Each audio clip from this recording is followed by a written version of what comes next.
Couple things. What am I doing here? Oh, I'm changing my settings. Okay.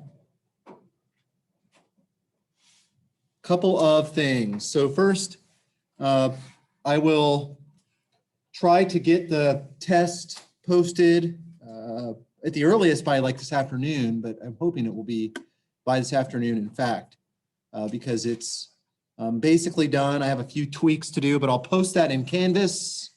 And as I said, you can use the sheet that I provide. It's sort of a cheat sheet on series, right? But I don't want you looking at notes or any other resources. Don't use a calculator. And once the clock starts, okay? So you could study all through up to Saturday or whatever you want to do and then start working on it or something. But from that point on, don't look at your notes anymore, okay? You're kind of on the honor system as far as that goes, okay? Yeah, Maria. No, the time limit is just you turn it in on Monday. But it's just, you know, once you've started, and you can't like, it's like you've fallen through the trap door of being able to look at your notes anymore. Does that make sense? Okay. Now, like if you finish, you know, I'll let you sort of govern yourself, right? I mean, if you finish the test, you're like, I'm done. You know, you could go look at your notes, but try to avoid anything that's going to tempt you to go back and say, oh man, what was I thinking? That's definitely a converging series when I said it diverged or something, right? Once you finish, you're finished. You know, you've decided you're finished. You can go look at your notes. I'm not saying that you absolutely can't look at your notes before you turn the test in, but while you're working on the test, start to finish, you don't look at your notes. Does that make sense? Okay. And no calculators either, and can't use Desmos or the internet, right? Okay, except to go on Canvas and like upload pictures if you want to turn the test in that way. That's one way you could turn the test in. The other way is to just hand a paper copy in class on Monday, okay? And I will definitely be uploading a lecture tonight on section 3 of chapter 10 because we're going to finish section 2 of chapter 10 today, all right? So hang on a second, I have a little network error going on here. Actually, I think it's probably going to be all right. So let's go back to 10.2 and continue our discussion there. One thing I wanted to point out though, before we get into that is I wanted to go back to this Desmos graph we were working on. Now, before I was kind of, you know, fiddling with this thing and I put like, here's the x coordinate 1 plus 1 over t and the y coordinate t minus 1, right? And then one thing we discerned at some point, here, let me turn that one off and turn this one on. It's just basically the same thing. You can kind of see this thing moving along as the parameter t changes, right? And actually I made it so that it only moves in an increasing way now. And so this thing will be coming in from on the lower left branch of the curve right now, right? And it's kind of moving in an up and left fashion, and then it kind of goes over to that side. We decided that transition happened where? At t equal to 0. We kind of reasoned out why that happened to be the case. We talked about eliminating parameters to see what this thing is in terms of x and y. And we decided that, that this guy was actually really just, what was it, x equal to 1 plus 1 over, what was it, y plus 1 or something? Yeah? Remember that? So you can kind of see this thing moving along this curve once it kind of comes in view here. There it comes. There it is. See it? It's this thing kind of moving along this curve, and it moves this in an up and left fashion, starting on the left branch and going to the right branch, jumping over there. Okay. What's interesting is like at 0, basically you're kind of at infinity. Does that make sense? Because plugging in 0 would like make an infinite, you know, an infinitely negative x coordinate or an infinitely positive x coordinate, depending on whether you're close to 0 from the right or the left. So it's kind of funny that this thing kind of goes out of the screen to the left and then reemerges on the right. Does that make sense? Why that's happening is because if t goes to 0 from the left, You have like 1 over a tiny negative, which is hugely negative. Does that make sense? 1 over a tiny negative is hugely negative, which means the x-coordinate is like going to minus infinity. But then once I flip over from just to the left of 0 to just to the right of 0, that's like 1 over a tiny positive number, yes? Which is a huge positive number. So suddenly the x-coordinate goes from being hugely negative to hugely positive. Do you understand what I'm saying here? I'm just kind of talking through this thing. I just wanted to show you, though, that another way to kind of get the curve to emerge, I think I was doing this yesterday. You have to sort of use a different parameter. So I use t up there. Now I'm using s. Do you understand? So you can just go comma s, s minus 1. Yesterday it was allowing me to do. I need to start this thing over. 1 plus, Desmos is sort of fussy at times, okay?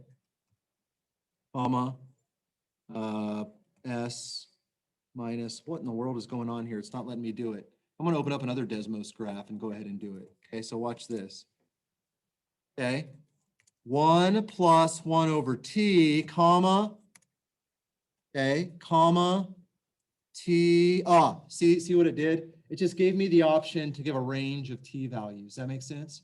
And what this will do, if you kind of take this option, is you can kind of give a specific range of t values, and it will sketch all of those to give us the graph. But that's not the graph yet. I need to put t minus 1. Does that make sense? So Desmos has the ability to actually not only sketch it a point at a time with a slider that shows the point moving around, but also it can sketch the whole thing all at once. And by the way, on your calculator, there is a mode called parametric mode. You ever seen that before? It's called parametric mode. You can actually, it'll give you an x and a y, and you put in what x and y are in terms of t. Does that make sense? So I'm just kind of pointing these things out. And by the way, was this a function? Is this thing actually a function? Yeah, it actually is a function. One way we could have done this, x equal to 1 plus 1 over y plus 1. We already saw that. That's one way you could express this. X is a function of y. But you could also, let me just point this out. You could also do this. You could write this as, this is the same thing as x minus 1 equals 1 over y plus 1. You understand if you just move this 1 over to that side of the equation, right? You guys can see that, right? Yeah. And then I could solve for y by inverting both sides, yes? So this would be the same thing as 1 over x minus 1 equals what? Y plus 1, which is the same thing as y equals negative 1 plus 1 over x minus 1. You see what I'm saying? So I could also solve y as a function of x in this particular case. So in other words, I go y equal negative 1 plus 1 over x minus 1. And lo and behold, it's the same function, right? I can flip back and forth between these two and see the green and the blue are exactly the same. So even though parametrizing curves helps us turn non-functions into functions, that's not the only use. I can actually parametrize any curve, even ones that are given by functions of x or functions of y. I can parametrize any curve at all that I want. And actually, here is another way that I could parametrize this curve. Are you guys ready? It's sort of silly. What I can do, so let me kind of get rid of these guys, okay? And let me change, so hang on. Let me erase this. And watch this. I'm going to change this parametrized curve right here. Right now it's 1 plus 1 over t minus 1. Do you see that? And that parameterized that curve. What I'm going to do this time, because I have y solved as a function of x, one very easy way to actually parameterize this curve, and it's going to seem really stupid, but it's really effective, is I could just let x be t, and then what would y have to be? If x is t, what would y have to be? Negative 1 plus what? 1 over t minus 1, because x is equal to t. Do you see what I'm saying? Then if I hit enter, okay, well, actually here, let me show what this parameterized curve is. Do you see it's the same curve? Yeah? All this to say, when you have y as a function of x, it's easy to parameterize. You just let x be t, and then y is whatever it was in terms of x with x replaced by t. Do you hear what I'm saying? It's easy to parameterize any curve that is a function of x or a function of y for that matter. And incidentally, I could have also parameterized it this way. I could have said, let me put it down here. I could have said, all right, so now I'm gonna parameterize this thing in terms of s. I'm gonna use a different parameter. I'm gonna call it s. This time I'm gonna let y be s. And what would x have to be? If y is s, what would x have to be? If y is s, what would x have to be? 1 plus, okay, what was it, Maria? 1 plus 1 over s plus 1. Oop, what in the world is going on here? S plus 1. Okay, unfortunately, it didn't give me the option of, unfortunately, it didn't give me the option of the less than or equal to thing. I'm not a Desmos savant, okay? I'm sure that some of you could probably do this better, but watch. If I do this, do you see it? There it is. That parameterized the curve just as well. Do you see what I'm saying? So there, that time I happened to put y equal to the parameter. I called it s just so that there wasn't any confusion with s and t. And then x was given by what it is in terms of y, with y replaced by s. Does that make sense? I'm just trying to articulate how this works in the case of something actually being a function. So this notion of parametrizing curves is actually far more flexible than we realized. Not only does it turn non-functions into functions, okay, where the input variable is t and the output variable is an x, y thing, but it can also take functions and write them and express them in a different way, namely as a parametric curve, a curve that's been parametrized. Okay. All right, any questions on that? Any questions? All right, well, let me pause this. I know that this is kind of cool to sit here and stare at this, but let me pause this for a minute. Oh, by the way, we talked about this last time, but this thing is obviously oriented in this direction. I've done this in the increasing direction of the parameter, and you always talk about the orientation in the direction of the increasing parameter. In this case, that's how we move along that curve, okay? And this part is traversed for s less than 0, and this part is traversed for s greater than 0, okay? All right. Well, actually, hold it. So in this case, it would be slightly different than that. It wouldn't be that. That's what it was in the original form. Now the place that things go wrong are at s equal to what? If I write it this way, where do things start to go wrong? At s equal to -1. Does that make sense? So this should be not s less than 0, but s less than what? S less than -1. And what about this guy up here? Where do I traverse that part of the curve? If s is what? S is greater than -1, because after all of the transition happens at -1, and basically I've let y be equal to s here, to the parameter, yes? So the transition from the lower curve to the upper curve happens at -1 this time. Does that make sense? Just kind of talking through this, but I just want to make sure that's pretty clear in our minds. Okay, I'm going to pause this thing. Okay, and let's talk about some other examples. Okay, so I'm going to go into this whiteboard here and we will do that now. Okay, so here we go. All right, so what about, just to make sure we're sort of on top of things, so what about this thing? Let's see. Here's an example. What if I gave you the following parameterization?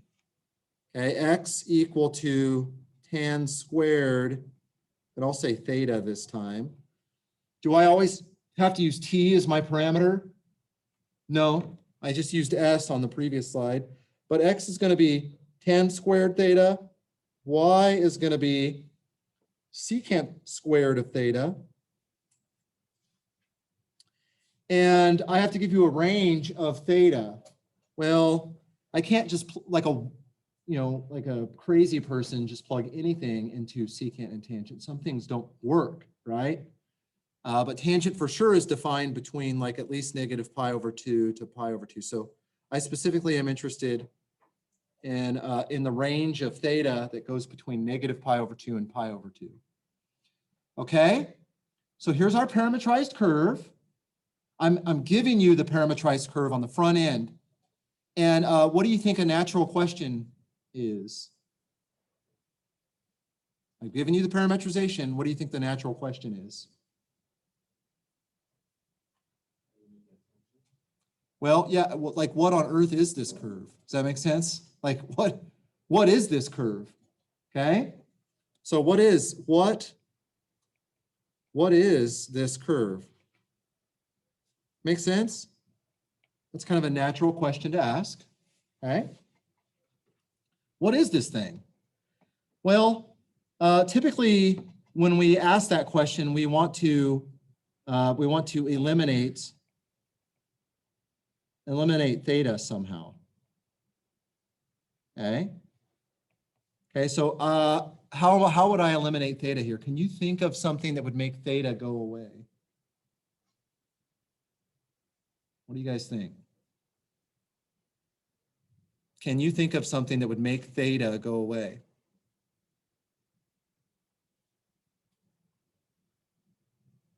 Hint.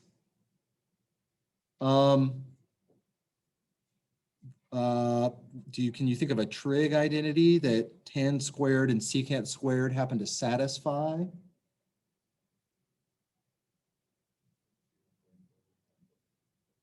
Secant squared is 1 plus tangent squared, exactly right, yeah?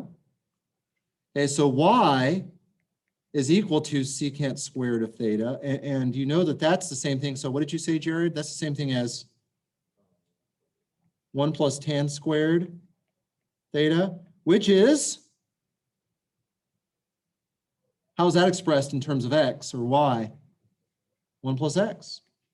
So in other words, this is a weird way of expressing this curve, okay? But lest we think it's just the whole line, we have to remember that we have all this stuff to be concerned with, like that x is given by that, and we only have a particular range of the parameter. Does that make sense? Okay, so let's think about that. First of all, obviously you guys know how to graph this thing, right? Y is equal to x plus 1. So let's at least kind of draw that. So y equal to 1 plus x, you know that that's like this line, yes? And I'm going to draw a dotted line because we don't know exactly what part of this line we are traversing for real. Does that make sense? Okay, so what part of the line are we traversing for real here? Well, x is equal to tangent squared. X is equal to tan squared of theta. Do you know what I'm saying? So am I ever going to live on this part of the line? Am I ever going to live on this part of the line over here?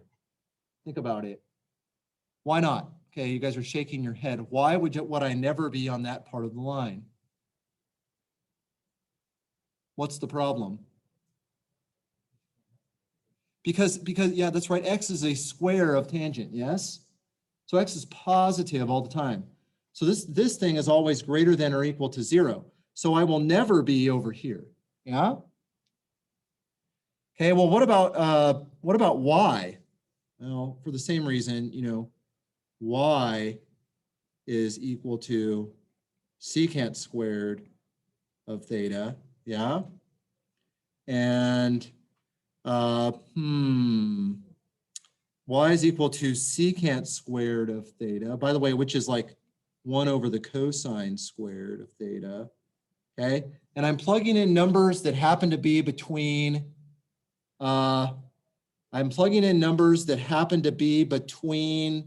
negative pi over 2 and pi over 2. Does that make sense?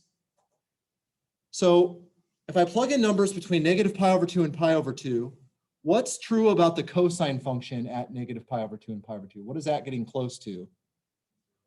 0. So this is like 1 over 0, basically, 1 over a tiny positive number, which makes for a huge y value, yes?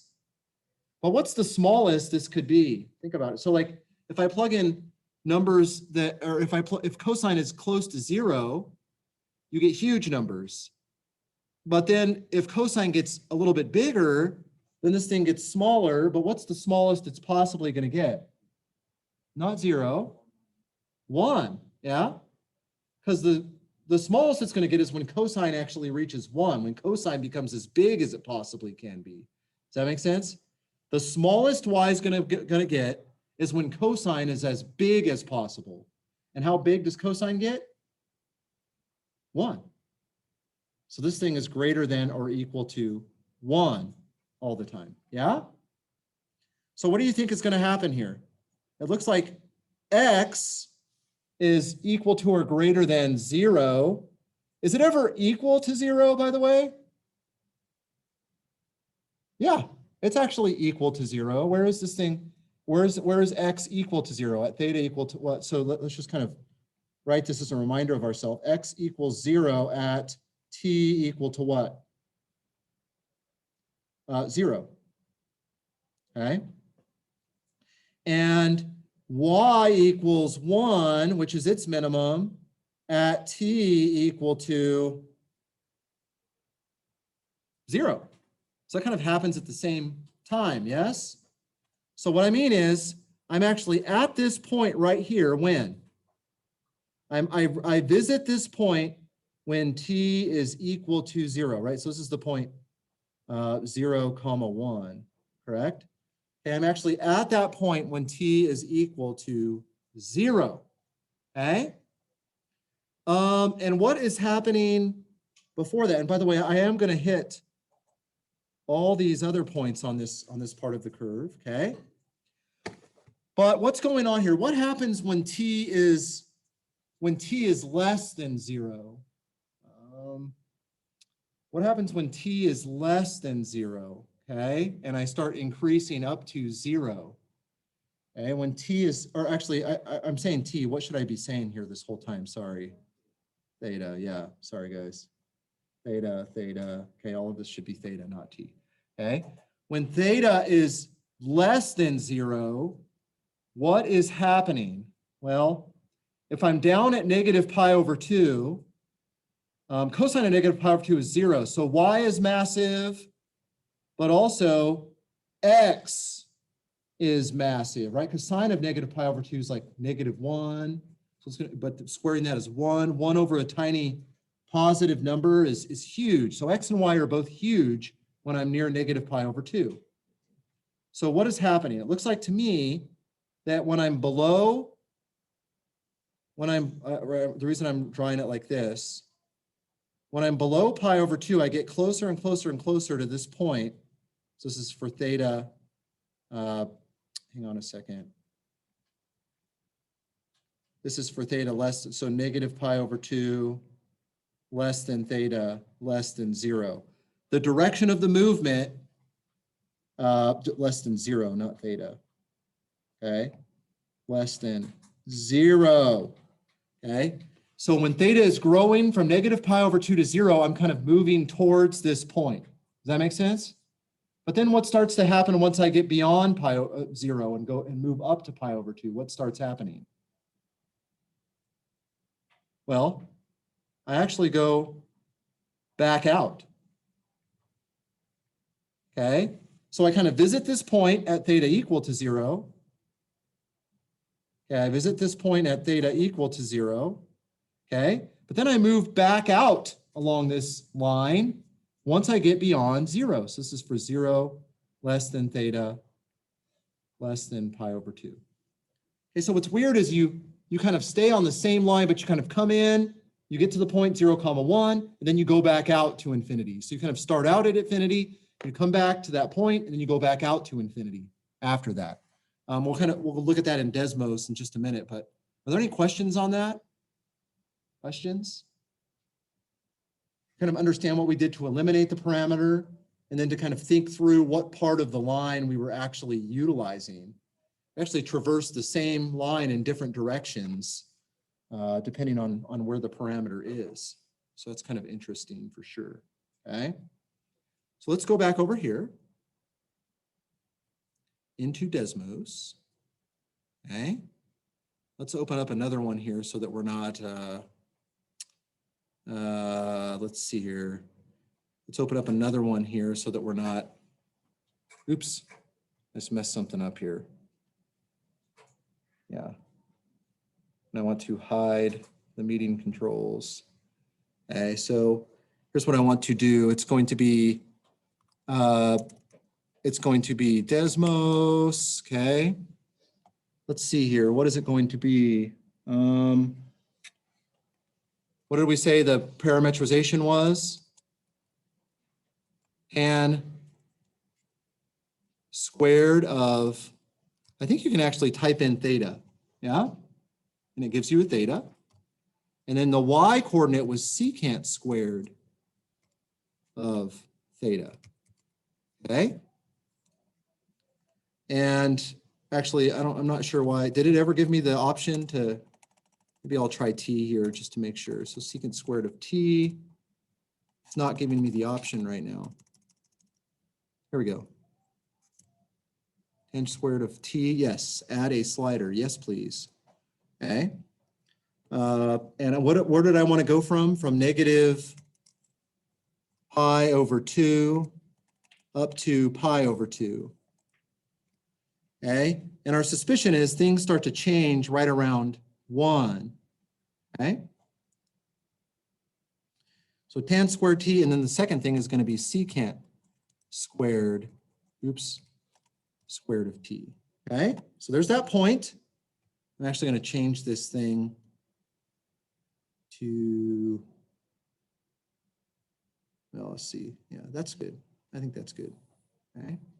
So let's see what happens here. Okay, so do you see that thing come in, pause right there, and then go back out? Yeah, you see that? It kind of comes in as it starts out at negative pi over 2, and then it goes back out. Yes? Okay, so here's what I'm going to do. I'm going to actually write down what was the function. It was y equal to what? X plus 1.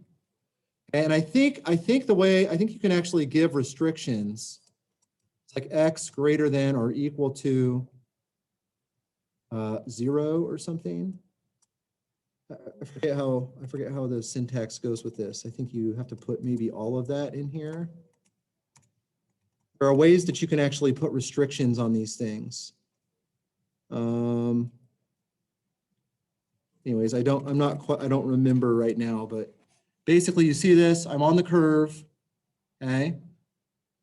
I go up in here, we'll kind of see that point kind of come in, touch the point 0, 1, and then go back out to infinity, which I think is pretty cool. But of course, the lower half of this line ends up being ignored. You see what I'm saying? Yeah. But there are ways to put restrictions on functions to where it only graphs certain parts of it.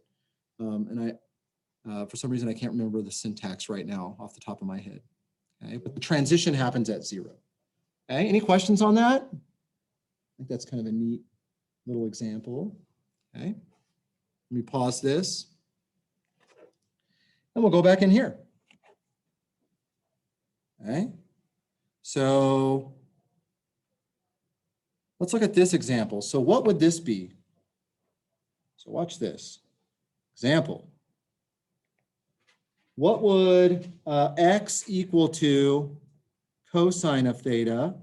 Again, I'm using theta rather than t. Y equal to 3 sine of theta.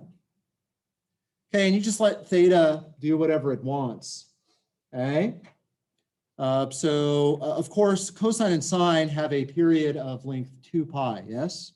So really, I don't need to let theta just go on forever. I could really just let theta go between 0 and 2 pi, and I don't even need to repeat 2 pi. I'm just going to be back to the same place. What do you think this is? What is this thing? I promise we actually looked at this last time, but we looked at it in the opposite direction. What was it, Daniel? It's not quite a circle. It's an ellipse, right? So the x coordinate has like a radius of 1, basically, yes? And by the way, where's the center of this thing? 0, 0 is going to be the center, yeah? Because remember, it was like x equal to h plus a cosine of t, and it was y equal to k plus b sine of t, yes? Remember that? And that ended up being an ellipse, and basically that's what we have here. So h comma k is like the origin in this case. The center is the origin.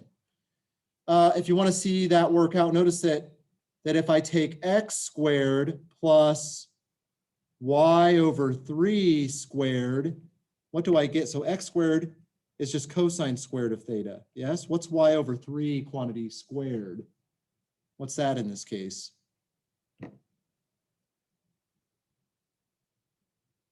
What is that in this case? Sine squared of theta, which is 1. So we see we get x squared plus y squared over 9 equals 1. So in other words, we have a equal to 1, and b equal to 3 in this particular case, yes? Okay, so we know what that looks like. So what is, well, actually, you guys know, we actually name things differently. We always thought that a was like the bigger of the two things, right? So in this case, a would actually be 3 and b would be 1. A is always thought of as the bigger of the two things. So which direction is this thing oriented? Like, where is the major axis for this thing? In which direction? Up and down, yeah? And we know that the center is there, okay? We know that the distance up that we're going to go to the vertex is 1, 2, 3 units, and then 1, 2, 3 units down. Those are the vertices of this thing. And the major axis is just 1 in either direction. So it's going to be like this, okay? And which direction are we going to traverse this thing? Think about it. Which direction are we actually going to traverse this thing if I let theta grow from 0 to 2 pi? Right, it's going to be in this direction. Okay, if you wanted to check it out, this is the point that you're at when theta is 0. This is the point that you're at when theta is equal to pi over 2. Okay? So this is just a matter of us recognizing our work from yesterday. But I wanted to kind of look at this thing on in Desmos here, okay? Just so we can get a visualization of what's happening here. So let's do that, okay? Here we go. Okay. So let's turn this guy and this guy off for just a minute, okay? And let's go like this, okay? So what was it? It was, so what was x? That was just cosine. We'll just use t here because I already have t in play, yes? And what was the second thing? 3 sine of t, okay? And so look, there's that purple dot right there. And if I let this thing go, and what was the range I wanted this time? It wasn't from negative pi over 2 to pi over 2. It was 0 to 2 pi. That's right. Okay, so there we go. So let's let this thing play out. So do you see it kind of going around and around the edge of the ellipse in that particular direction? Yes. And of course, I could actually just graph this. So x squared, what was it, plus y squared all over 9 equals 1. That way we can kind of see the magic of this thing kind of circling around that ellipse. Does that make sense? Hopefully, yeah. So that's cool stuff for sure. In fact, we should be able to like quickly recognize any of the conics, okay? Hyperbolas, even parabolas. Parabolas are just functions already, basically, yes? Either you're a function of y or a function of x. So that should be easy to recognize, okay? And the conics we should recognize pretty quickly, but we're sort of building up our treasure trove of tools that we can use in the parametrization realm for sure, okay? Okay, any questions on that? Questions? Yeah.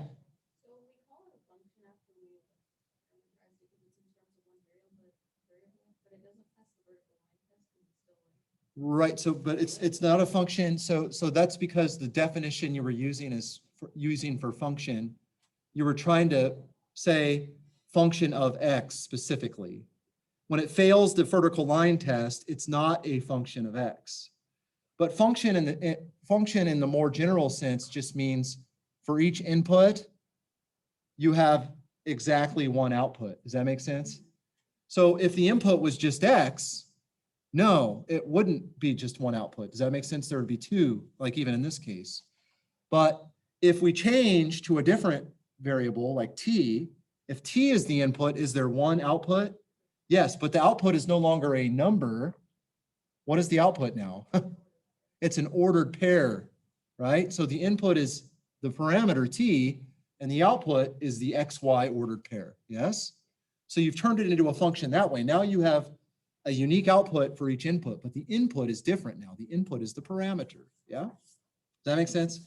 So in high school, or even in like, first semester calculus or something, we just had too rigid a definition of function. What we really meant was function of x. But we've turned this thing into a function of another variable t. The input variable is t. The output entity is an ordered pair x comma y. Okay. All right.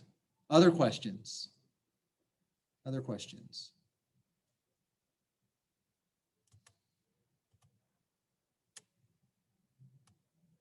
Man, yesterday this is what they do. They put this drag thing on and then it like highlights it. Do you see that? That's pretty cool.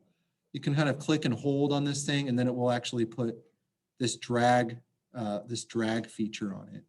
The one thing I don't like about Desmos, and maybe it's just because I'm inept at using it, is it seems like I kind of have to get lucky at what they actually give me the option to use. I mean, I've tweaked around with like settings and stuff, but it doesn't seem like I can just say, put a slider here. It like has to kind of give me the option as I'm going. But I don't know, I just probably need to play around with it a little bit more. Maybe you guys know better than I do, okay? All right, anything else?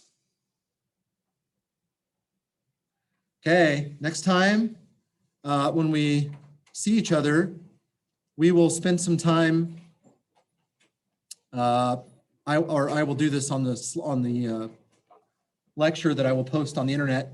I will spend some time actually parametrizing this weird curve.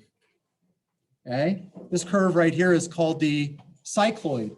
It comes from like identifying a point on a wheel and letting the wheel kind of roll along, yeah, which is sort of cool.